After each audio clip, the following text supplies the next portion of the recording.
যার আলোতে গাছের পাতায় নাচিয়ে তোলে প্রাণ, যার আলো পাখির বাসায় জাগিয়ে তোলে গান, যার আলো ভালোবেসে পড়েছে সব গায়ে এসে, হৃদয়ে মোর নির্মল হলো, সুন্দর হলো যার আলো। যার পরশে পৃথিবীর কলুষ নষ্ট হয়ে মানুষ আবার পবিত্রতার স্নিগ্ধ সৌরভে উজ্জীবিত হয়, যার পরশে মানুষের হতাশা কেটে যায়, মানুষ আবার নতুন করে চলতে শেখে, সেই পরম দয়াল শ্রী শ্রী ঠাকুর অনুকূল চন্দ্রের শ্রীপাদ পদ্মে জানাই অনন্ত কোটি প্রণাম। শ্রাবণের এই পূর্ণ শ্রাবণ মাসের অজস্র বাড়ি ধারার মতো যার করুণা রাশি ভক্ত হৃদয় ছড়িয়ে পড়ে, সেই পরমারাধ্যা জগৎ জননী শ্রী শ্রী বড়মার শ্রীচরণ কমলে অনন্ত কোটি প্রণাম। পরম পূজ্যপাদ শ্রী শ্রী বরদার শ্রীচরণে প্রণাম। পরম পূজ্যপাদ আচার্য দেব শ্রী শ্রী দাদার শ্রীচরণে প্রণাম। পূজ্যপাদ বাবাইদার শ্রীচরণে প্রণাম। আজকের এই ওয়েব সৎসঙ্গে উপস্থিত আমার একান্ত শ্রদ্ধাস্পদ ঠাকুরের কর্মীবৃন্দ, শ্রদ্ধাস্পদ দাদারা, স্নেহময়ী মায়েরা, সমবেত ভক্ত মণ্ডলী, যথাযোগ্য স্থানে আমার প্রণাম, শ্রদ্ধা, জয়গুরু, ভালোবাসা জানাই। আজকে এই ঢাকা সৎসঙ্গ কেন্দ্রের আয়োজনে যারা আজকে যুক্ত হয়েছেন এই সৎসঙ্গের সঙ্গে, শ্রদ্ধেয় ক্ষিতীশচন্দ্র শীলদা এবং বিজন দাসদা। ক্ষিতীশদা তার জামাইয়ের জন্মদিন উপলক্ষে, বিজনদা তার ছেলে অর্পণ দাসের জন্মদিন উপলক্ষে এই সৎসঙ্গ এবং নাম সংকীর্তনে যুক্ত হয়েছেন। ঠাকুরের চরণে প্রার্থনা জানান যে উদ্দেশ্য নিয়ে তারা আজকের এই সৎসঙ্গের আয়োজন করেছেন, সে উদ্দেশ্য সার্থক হয়ে উঠুক, মন প্রাণ ভরে উঠুক ইষ্টপ্রাণতা, আদর্শ কেন্দ্রিকতা, হৃদয়ের উদারতা, সকলকে নিয়ে চলার মানসিকতা, আমরা সুন্দর হয়ে উঠি, শক্তিমান হয়ে উঠি। সারা পৃথিবীতে যে অসহায় অবস্থা, এই অসহায় অবস্থা থেকে রক্ষা পাওয়ার জন্য একমাত্র উপায় ইষ্টকেন্দ্রিকতা আর আদর্শ কেন্দ্রিকতা। এই আদর্শ কেন্দ্রিকতার মধ্য দিয়ে চলার মধ্য দিয়ে শক্তি আসবে, সাহস আসবে। সারা পৃথিবীর মানুষ আজ হতচকিত, বিভ্রান্ত, হতাশগ্রস্ত, মানসিক রোগগ্রস্ত। কেমন করে এই অবস্থা থেকে পরিত্রাণ পাওয়া যাবে সেই জন্য ব্যাকুল ভাবে চিন্তা করছেন মানুষ। আর এই সময়ে পরমদয়াল শ্রী শ্রী ঠাকুর অনুকূল চন্দ্রের দেখানো পথ, তার পথ অনুযায়ী চলার যে সহজ সরল নিদর্শন, সেটা স্থাপন করার উদ্দেশ্যে এই আয়োজন। মানুষ চলতে চলতে চলার পথে নানা রকম পরিস্থিতি তৈরি হয়, সব পরিস্থিতিতে মানসিক স্থিতি ঠিক রেখে এগিয়ে যাওয়া। আর কেমন করে এগিয়ে যাওয়া, সেই জন্যই ঠাকুরকে গ্রহণ, তাকে পালন, তাকে পোষণ, জীবনের সর্বক্ষণে তাকে জীবন্ত করে রাখা। এই সাধনায় যত রত হতে পারি ততই সব সার্থক হয়ে ওঠে। আজ সিদ্ধার্থ কুমার রায়, যিনি অ্যাসিস্ট্যান্ট প্রফেসর, এবং অর্পণ দাস, তাদের জন্মদিনে গুরুজনরা প্রার্থনা করেন, গুরুজনরা আশা করেন তাদের প্রিয় মানুষটি ভবিষ্যৎ জীবনে সাফল্য লাভ করবে, ভবিষ্যৎ জীবনে শান্তি পাবে, সকলকে নিয়ে এগিয়ে যেতে পারবে। আর সেই জন্যই যত কিছু আয়োজন, যত যা কিছু, সব ওই জন্য ঠাকুরের শ্রীচরণ প্রার্থনা। এটাই, এই যে মানসিক আকুতি, এই আকুতি সার্থক হয়ে উঠুক আমার পড়ার মধ্য দিয়ে। আমাকে যে করতে হবে, আমি যেমন হতে চাই তেমন করে আমাকে নিজের জীবনকে তৈরি করতে হবে। আর তৈরি করার জন্যই ঠাকুরকে গ্রহণ করা। জীবন চলনার প্রত্যেকটি পথ সম্বন্ধে তিনি আমাদের একদম সুনির্দিষ্ট পথের কথা শুনিয়েছেন। কেমন করে চলবো, কেমন করে চললে আমি আমার লক্ষ্যে পৌঁছাতে পারি, আর সেই লক্ষ্যকে জীবনের মাঝে সর্বক্ষণ জাগিয়ে রাখা। আদর্শ কেন্দ্রিকতা ছাড়া আমি যখন চলতে যাই, চলতে চলতে আমি কখনো কখনো আস্তে আস্তে আত্মকেন্দ্রিক হয়ে উঠি। নিজের ভালো মন্দ, নিজে ভালো থাকা, সুখে থাকা, শান্তিতে থাকা, সেটা দেখতে গিয়ে অন্যের ভালো মন্দ দেখার ইচ্ছা আমার থাকে না বা ভুলে যায়। আস্তে আস্তে আমি এত আত্মকেন্দ্রিক হয়ে পড়ি যে আর অন্যের সঙ্গে, আমার পারিপার্শ্বিকের সঙ্গে আমার সম্পর্ক ফিকে হয়ে যায়, আর সেটা থেকে হতাশার সৃষ্টি হয়। মানুষ জীবনে কি পেলো না পেলো তার হিসাব না করে যদি সকলের সঙ্গে সুন্দর ব্যবহার রাখতে পারি, সকলের সঙ্গে আমি সম্পর্ক গভীর থেকে গভীরতর করতে পারি, আন্তরিকতায় ভরিয়ে দিতে পারি, আন্তরিকতার সম্পর্কে সকলকে নিয়ে চলতে পারি, যে বিপদ আপদ যা কিছু আসুক না, বাধা বিঘ্ন যা কিছু আসুক না কেন, সবকিছুতেই আমি আমার সঙ্গে মানুষ খুঁজে পাই, যারা আমাকে সাহায্য করেন, যারা আমাকে আন্তরিকভাবে এই পথ চলতে সাহায্য করেন। আমাদের চলার পথ, জীবনের এই চলার পথ কণ্টকাকীর্ণ, কখনোই কুসুমাস্তীর্ণ নয়। জীবন চলার দীর্ঘ পথ অতিক্রম করতে গেলে, যে কণ্টকাকীর্ণ বন্ধুর পথে চলতে গেলে যে মানসিক শক্তি দরকার, সে মানসিক শক্তির জন্যই গুরু গ্রহণ, ইষ্ট পালন, তাকে নিয়ে চলা। চলতে চলতে বিভিন্ন সময় আমি বিভ্রান্ত হয়ে পড়ি, আর এই বিভ্রান্তির হাত থেকে রক্ষা পাওয়ার জন্যই তাকে নিয়ে চলা, তাকে গ্রহণ, পালন, পোষণ, জীবনের প্রত্যেকটা মুহূর্তে তাকে জীবন্ত, শুধু গ্রহণ নয়, তার সঙ্গে পালন পোষণ। আমার জীবনে আমি তো কত কথা বলি, ঠাকুরের বইপত্র পড়তে পড়তে, অন্যান্য ভালো ভালো বইপত্র পড়তে পড়তে অনেক কথা আমি শিখেছি, সেসব কথা অনায়াসে বলতে পারি, কিন্তু এগুলি আমার জীবনে কতটা বাস্তবায়িত হলো, আমি আমার জীবনে কতটা প্রয়োগ করতে পারলাম। প্রয়োগ যদি না করতে পারি, তাহলে যে শান্তি আমি চাই, সেই শান্তি কিছুতেই পাওয়া যাবে না। আর সেই জন্যই সাধনা দরকার। সাধনা মানে আমি যেন তাকে সর্বক্ষণ নিয়ে চলি, সর্বক্ষণ তিনি আমার অনুভূতির মধ্যে থাকেন, আমার অনুভূতির মধ্যে আমার ঠাকুর কতক্ষণ আছেন, আমার চিন্তা ভাবনার মধ্যে তিনি কতক্ষণ জেগে আছেন, তাকে জাগিয়ে রেখেছি কতক্ষণ। আর এটা করার মধ্য দিয়েই আমার পরিবর্তন আসে। আমার সংসারী মানুষ, সংসার জীবনের নানা রকম পরিস্থিতিতে পড়তে পড়তে অনেক সময় আমি দিকভ্রান্ত হই। এই দিকভ্রান্ততা থেকে রক্ষা পাওয়ার একমাত্র উপায় হচ্ছে তাকে সর্বসময় স্মরণে মননে রাখা, গুরুকে সবসময় স্মরণে মননে রাখা, জীবনের প্রত্যেকটা মুহূর্তে তাকে নিয়ে চলা। তাই তো ভক্ত যখন প্রার্থনা করেন, আমার হাত ধরে নিয়ে চলো সখা, আমি যে পথ চিনি না, এই চলার পথে কত কিছু আছে তার ঠিক ঠিকানা নাই, তাই চলার পথে সর্বক্ষণ আমি তোমাকে চাই, তোমাকে চাই, তোমাকে সর্বক্ষণ জীবনের মাঝে জীবন্ত করে রাখতে চাই। প্রত্যেক মানুষ স্বপ্ন দেখে, প্রত্যেক মানুষ স্বপ্ন দেখে ভালো থাকার স্বপ্ন, সুখে থাকার স্বপ্ন, আনন্দে থাকার স্বপ্ন, জীবনের সাফল্য লাভের স্বপ্ন দেখে না, এরকম মানুষ খুঁজে পাওয়া যায়। সকলে মানুষই এই স্বপ্ন দেখে থাকে, আর এই স্বপ্ন পূরণের জন্য তারা চেষ্টাও করেন, প্রাণপণে চেষ্টা করেন, নিজের সমস্ত কিছু দিয়েই এই স্বপ্ন যাতে সার্থক হয় সেই চেষ্টা করে চলেন। এই চেষ্টা করতে করতে কখনো কখনো আমি প্রভূত অর্থ উপার্জন করতে পারি, বিদ্যা অর্জন করতে পারি, কিন্তু এই যে বহু কষ্টে অর্জিত বিদ্যা বা অর্থ আমি কেমন করে প্রয়োগ করব, প্রয়োগ কায়দা যদি আমার জানা না থাকে, তাহলে অর্থ অনর্থের কারণ হতে পারে, বিদ্যা অহংকারের বিষয় হয়ে উঠতে পারে, সকলের সঙ্গে সম্পর্ক নষ্ট করে দিতে পারে। তাই তো এই প্রয়োগ কায়দা জানা দরকার।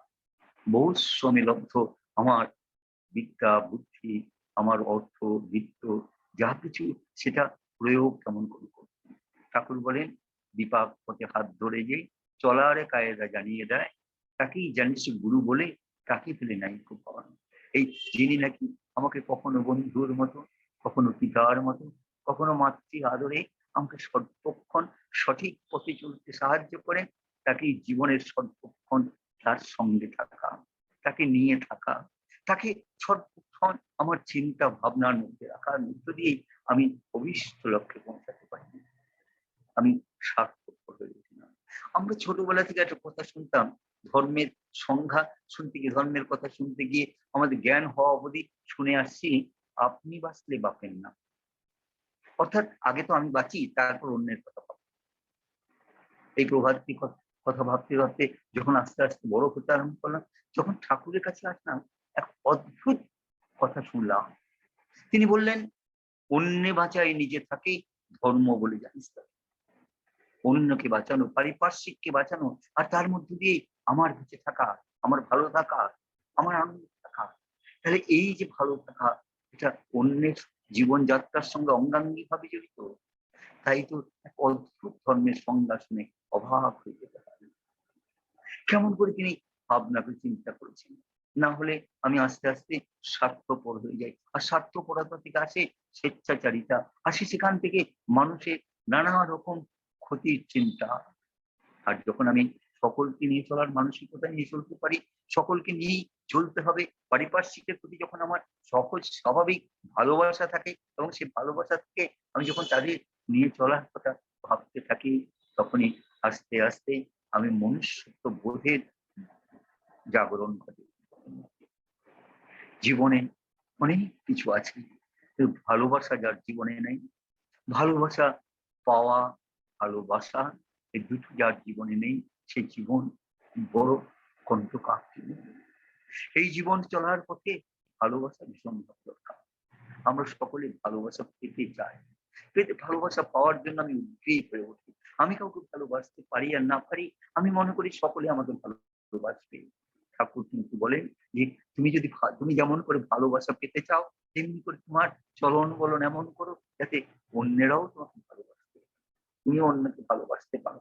তুমি অন্যকে, অন্যের দুঃখ কষ্ট অভাব অভিযোগের সঙ্গে নিজের জীবনকে এমন করে জড়িয়ে রাখো যাতে তাদের সাপোর্ট দেওয়া যায়। একটা বিধ্বস্ত, মানসিকভাবে বিধ্বস্ত মানুষকে তার চলার পথে গতি দেওয়া যায়। আন্তরিকতার সময়, যে সময়টা আমরা বাস করছি, এই সময়টা বড় আন্তরিকতার সময়। কেমন করে আন্তরিকতা দিয়েই সকলের মানুষের পাশে থাকা। পরমদয়াল শ্রী শ্রী ঠাকুর চন্দ্র সারা জীবন ধরে এই আন্তরিকতা দিয়ে মানুষকে তার কাছে টেনেছেন।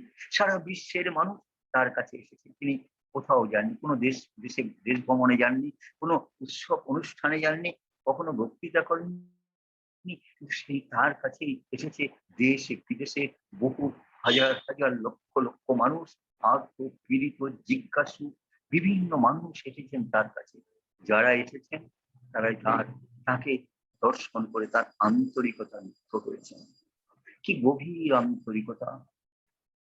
বিদেশি ভক্তকে জিজ্ঞাসা করা হচ্ছে, আচ্ছা আপনি যে সর্বক্ষণ ঠাকুরের কাছে বসে থাকেন, ঠাকুরের সব কথা কি আপনি বুঝতে পারেন? তিনি বলছেন, না, বুঝতে পারি না। তা আপনি কেমন বসে থাকেন, সেটা ভালো লাগে? হ্যাঁ, ভালো লাগে। কেন ভালো লাগে? ভালো লাগে তার একমাত্র কারণ, আমি তার মুখের ভাষা বুঝতে পারি না ঠিকই, কিন্তু আমি তার শরীরের ভাষা বুঝতে পারি। যে আন্তরিকতা দিয়ে তিনি মানুষের দুঃখ কষ্টের সমস্যার কথা শোনেন, যেভাবে তিনি ব্যাকুল হয়ে ওঠেন, তার চেহারা যেন পাল্টে যায়, আর সমস্ত চেহারার মধ্যে আছে বিবেক, ব্যাকুলতা, ভালোবাসার ছাপ, সেটা আমি বুঝতে পারি। আর সেটা দেখি আমি অবাক হয়ে যাই। কেমন করে এই ভালোবাসা যায়, মানুষকে এমনিতে ভালোবাসা যায়। আর এই ভালোবাসার জন্য ঠাকুর বলেন, ভালোবাসার টান কর্মে আনে সবলতা, জীবনে উত্থান। এই ভালোবাসা কেমন করে আসবে? ভালোবাসা আসে আমি যখন আদর্শকে ভালোবাসি, আদর্শকে জীবনের প্রত্যেক মুহূর্তে মুহূর্ত করে তোলার চেষ্টায় যত্নবান হই, তখন তার প্রতি আমার গভীর বিশ্বাস আছে। বিশ্বাস থেকে ভালোবাসা আসে। আর এই ভালোবাসায় আমাকে শক্তি দেয়, সাহস দেয়, আমাকে এই চলার পথে সমস্ত কিছু করে দেয়। আজকে এই শুভ জন্মদিনের পরম পবিত্র ক্ষণে ঠাকুরের চরণে প্রার্থনা, সবাই কোনো ভালোবাসার মানুষ হয়ে উঠি। ঠাকুর যে ভালোবাসার কথা বলেন, সকলকে ভালো রাখার কথা বলেন, আর আদর্শকে বাঁচিয়ে রাখার কথা বলেন, সেটা করার মধ্যে দিয়ে সার্থক হয়ে উঠি। আমি যেন সকলের, আমি হতে পারি দিন তবু নদী মোড়াহীন, আমি গরিব হতে পারি, আর্থিক অনটন থাকতে পারে, লেখাপড়া কম থাকতে পারে, কিন্তু কিছুতেই যেন আমার মনুষ্যত্ব বোধের অভাব না থাকে, ভালোবাসার অভাব না থাকে, আন্তরিকতার অভাব না থাকে। সারা জীবন ধরে ঠাকুর অনুকূল চন্দ্র এই ভালোবাসার পথে মানুষকে শুনিয়েছেন। আর এই ভালোবাসার পথ ভালোবাসতে গিয়ে তিনি যে কত রকম অসুবিধার মধ্যে পড়েছেন তার ঠিক ঠিকানা নাই। না নানা রকম অসুবিধা, যাদের ভালো বেসেছেন, বাঁচতে চান, তারাই তাকে বিপদে ফেলেছেন। তা বলে তিনি কিন্তু তার লক্ষ্য থেকে কখনো সরে যাননি।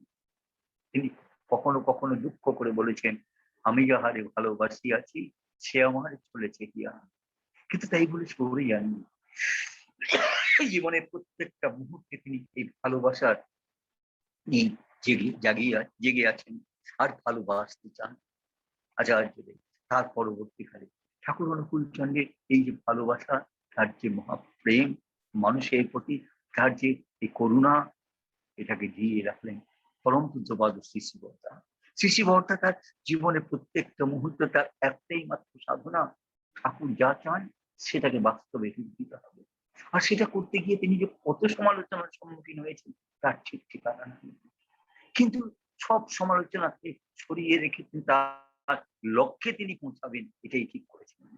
তাই তো সমস্ত কিছুর মধ্য দিয়ে তিনি সারা কত কত যে ঠাকুরকে জাগিয়ে রাখা, ঠাকুর সকলের কাছে পৌঁছে দেওয়ার চেষ্টা করেছেন, তার ঠিক ঠিকানা না। শ্রী শ্রী ঠাকুরের মহাপ্রয়াণের পর শ্রী শ্রী ভক্ত বেরিয়ে পড়লেন সারা ভারতবর্ষের বিভিন্ন প্রান্তে ভ্রমণের জন্য, মানুষের কাছে পৌঁছে দেওয়ার জন্য ঠাকুরের দয়ার কথা। তখন না ছিল কোনো আচার্য ভবন, না ছিল কেন্দ্র মন্দির, কোনো কিছুই প্রায় ছিল না। কখনো কখনো বহু কষ্ট করে কারো ব্যক্তিগত বাড়িতে, কখনো হোটেলে, কখনো ডাক বাংলোতে বহু কষ্ট করে থেকে মানুষের কাছে ঠাকুরের আবির্ভাবের কথা, ঠাকুর যে এসেছেন, দয়া করেছেন পৃথিবীকে, পৃথিবী মানুষ যে মানুষের জন্য যে তার আগমন, সে কথা তিনি সকলের কাছে পৌঁছে দিতে চেয়েছেন। ঠাকুরের কথায় ক্লেশ সুখ প্রিয়তার কথা শুনেছিলাম। শ্রী শ্রী ভর্তার এই ক্লেশ সুখ প্রিয়তার কথা অবাক হয়ে যেতাম। রসুলগড় উড়িষ্যার একটি জায়গা রসুলগড়, তিনি গেছেন 1978 সালে। রসুলগড়ে যখন যান, আদিবাসী মানুষ 3টি নদী পার হয়ে তারপর সেখানে যেতে হয়। যখন যাচ্ছেন তার বড় কষ্ট, একটার পর একটা নৌকা পার হয়ে, আরেকটা নৌকা ধরে এক একটা নদী পার হয়ে তাকে যেতে হচ্ছে। বহু কষ্ট, তার সঙ্গে বহু মানুষ আছেন। সকলেরই জিজ্ঞাস্য, এত কষ্ট করে ওই গ্রামে যাওয়ার কারণ কি? দুটো নদী পার হওয়ার পরেই বোঝা গেল সেই গ্রামের, সেই সমস্ত গ্রামের অধিবাসী বৃন্দ, অধিবাসী বৃন্দ কেমন করে ব্যাকুল হয়ে নদীর দুপারে দাঁড়িয়ে আছেন তাকে দর্শন করার জন্য, তার কাছে ঠাকুরের কথা শোনার জন্য, তাকে দেখে জীবনে শান্তি পাওয়ার জন্য। আস্তে আস্তে তিনি যখন সেখানে গিয়ে পৌঁছালেন, সকলকে ঠাকুরের দয়ার কথা বলতে সকলকে বলছেন, দেখ এরা কত ঠাকুরকে ভালোবাসে, জীবনে কত কষ্ট আছে, দুঃখ আছে, তা সত্ত্বেও এরা ঠাকুরকে ভালোবেসে ঠাকুরের জন্য কত কি করতে চায়। আর সেই রসুলগড় কেন্দ্র মন্দির তৈরি, শুধু রসুলগড় নয়, যেখানে যেখানে তিনি গেছেন, বহু কষ্ট করে যেখানে গেছেন, সেখানে আজ কেন্দ্র মন্দির তৈরি হয়েছে, সেখানে লক্ষ কোটি মানুষ সেখানে আছেন। আচার্যদেব শ্রী শ্রী দাদা প্রত্যেকের মুহূর্তে তিনি ঠাকুরের কথা বলছেন। 88 বছর বয়সী আচার্যদেব, তার শারীরিক অসুবিধা অনেক, তা সত্ত্বেও তিনি কেমন করে এই পরিস্থিতির মধ্য দিয়ে মানুষ কেমন করে বেঁচে থাকবে, ঠাকুরময় হয়ে থাকবে, এই পরিস্থিতির মধ্যে তারা কেমন করে ভালো থাকতে পারে, তার একমাত্র চিন্তা। আর সে কথা বলতে গিয়ে তিনি শোনান, ধৈর্য ধরো, বিপদ কেটে যান। ধৈর্য ধরবো কেমন করে? ওই নামময় হয়ে থাকা আর জপ ধ্যান করা, সেই সঙ্গে সঙ্গে ঠাকুর যে চিন্তার কথা বলেছেন সেটাকে বাস্তবায়িত করা, ঠাকুরের যে চিন্তা সেটাকে বাস্তবায়িত করে তোলা, সকলের সঙ্গে আন্তরিক সম্পর্ক রাখা। এই আন্তরিক সম্পর্ক রাখার মধ্যে দিয়ে আমরা সবাই ভালো থাকি। যখন নাকি কেমন করে এই আন্তরিক সম্পর্ক রাখবো সে কথার ব্যাখ্যা দিয়েছেন পূজ্যপাদ বাবাই। বলছেন আধুনিক প্রযুক্তির এক উন্নতি হয়েছে, যে সমস্ত নীতিবিধি মেনে, দূরত্ব বিধি থেকে আরম্ভ করে স্বাস্থ্যবিধি, প্রশাসনিক বিধি, সব বিধি মেনে ইচ্ছে করলেই আমার অন্তরে যদি গভীর আন্তরিকতা থাকে, আমি সকলের সঙ্গে সম্পর্ক রাখতে পারি। ইচ্ছা করলেই ফোনের মাধ্যমে যোগাযোগ রাখতে পারি, অনলাইনে তার কাছে আমি সাহায্য পৌঁছাতে পারি, কখনো কখনো কারোর কাছে ঠাকুরের দয়ার কথা পৌঁছে দিতে পারি। আমার যখন মানসিক অবস্থা খারাপ হয়, আমি কারোর কাছ থেকে ঠাকুরের দয়ার কথা শুনতে পারি, যাজিত হতে পারি, উদ্বুদ্ধ হতে পারি। কিন্তু করতে হবে আন্তরিকতা স্পর্শ দিয়েই মানুষকে এই অবস্থা থেকে বাঁচাতে হবে। মানুষের যে অসহায় অবস্থা, এই অবস্থার একমাত্র কারণ হচ্ছে মানুষের সম্পর্কহীনতা। এই সম্পর্কের গভীরতা দরকার, আর আদর্শ কেন্দ্র করে এই সম্পর্ক ঠাকুরকে কেন্দ্র করে এই সম্পর্ক যত গভীর হবে, ততই আস্তে আস্তে আমরা মানুষে মানুষে ভালোবাসার গানে মুখরিত হয়ে উঠব। এই অবস্থা কেটে যাবে, আবার আমরা নতুন করে জীবনের জয়গানে মেতে উঠব। ঠাকুর অনুকূল চন্দ্র যে জীবনের কথা বলে, সেই জীবন তার পরশে কত লক্ষ কোটি মানুষের জীবনে শান্তি এসেছে, শক্তি এসেছে। কত হতাশগ্রস্ত মানুষ নতুন করে আবার বাঁচার রাস্তা খুঁজে পেয়েছেন, তার ঠিক ঠিকানা নাই। আমি যেন তাকে প্রত্যেক মুহূর্তে, জীবনের প্রত্যেক মুহূর্তে আষ্টে পৃষ্ঠে তাকে জড়িয়ে ধরি, তাকে অনুসরণ করেই আমি চলার পথে চলতে থাকি। আজকের এই সুন্দর সন্ধ্যা শুধু বলতে ইচ্ছে করে, পরশ মনেরই সাথে কি দিব তুলনারে, লোহা পরশিলে হয় সোনা, আমার প্রভুর গুণে নাচিয়া গাহিয়া রতন হইল কত জনা। কত মানুষ পরিবর্তিত হয়ে গেল, শক্তি পেল, সাহস পেল, নতুন করে জীবন চলার পথ খুঁজে পেল। আমিও তাকে আমার জীবনের প্রত্যেক মুহূর্তে জীবন্ত করে রাখি। আর যখন তাকে জীবন্ত করে রাখতে পারবো, তখন অনায়াসে বলতে পারবো, অন্তর গ্লানি সংসার বা পলক ফেলিত কোথায় একা, জীবনের মাঝে স্বরূপ তোমার রাখিবারে যদি পায়। তোমার স্বরূপ জীবনের মাঝে যখন জীবন্ত করে রাখতে পারি, তখন অন্তরের গ্লানি, সংসারের ভার আর নিত্য দিনের সমস্যার পাহাড় কোনো কিছুই আমাকে আমার পথ আটকাতে পারে না। আজকের এই সুন্দর সন্ধ্যায় এইটাকে জীবন্ত করে রাখা, তাকে সর্বক্ষণ ঠাকুরময় হয়ে থাকার সেই প্রার্থনা জানাই। ঠাকুর বলেন, ইষ্ট টানের অম্বুগ চলা, দেখবি অনেকে গ্রহের পেট, খাবি খেয়ে পাল্টে গেছে, রেখে সতের জলকে। এই ইষ্ট টানে অমোঘ চলায় নিত্য যেন তার সঙ্গে থাকি, তাকে নিয়ে চলতে থাকি, আর সকলকে সেই বার্তা শোনান, সকলের সঙ্গে সম্পর্ক গভীর থেকে গভীরতর করে তুলি, আন্তরিকতা পরিপূর্ণ করে তুলি। মানুষ আবার স্বাভাবিক অবস্থায় ফিরে আসে, আবার আমরা একসঙ্গে সবাই বসে মনের আনন্দে ঠাকুরের গুণগানে মেতে উঠবো। এই বিষয়ে কোনো সন্দেহ নাই। আজকের এই সময়ে শুধু প্রার্থনা, তোমার এই করিয়াছি জীবনের ধ্রুবতায়, তুমি আমার একমাত্র লক্ষ্য, তোমাকে নিয়ে চলা। ঠাকুরের শ্রীচরণে আপনাদের সকলে সর্বাঙ্গীন মঙ্গল প্রার্থনা করি। সকলে ভালো থাকেন। সিদ্ধার্থদা, অর্পণ ভাই, ঠাকুরের শ্রীচরণে প্রার্থনা করি তাদের জীবন আরো ইষ্টময় হয়ে উঠুক। আপনাদের সকলে আনন্দে থাকেন, সকলকে আনন্দে রাখেন। আন্তরিকতা দিয়েই সকলের পাশে থাকি আর ঠাকুরকে রেখে। জয় গুরু।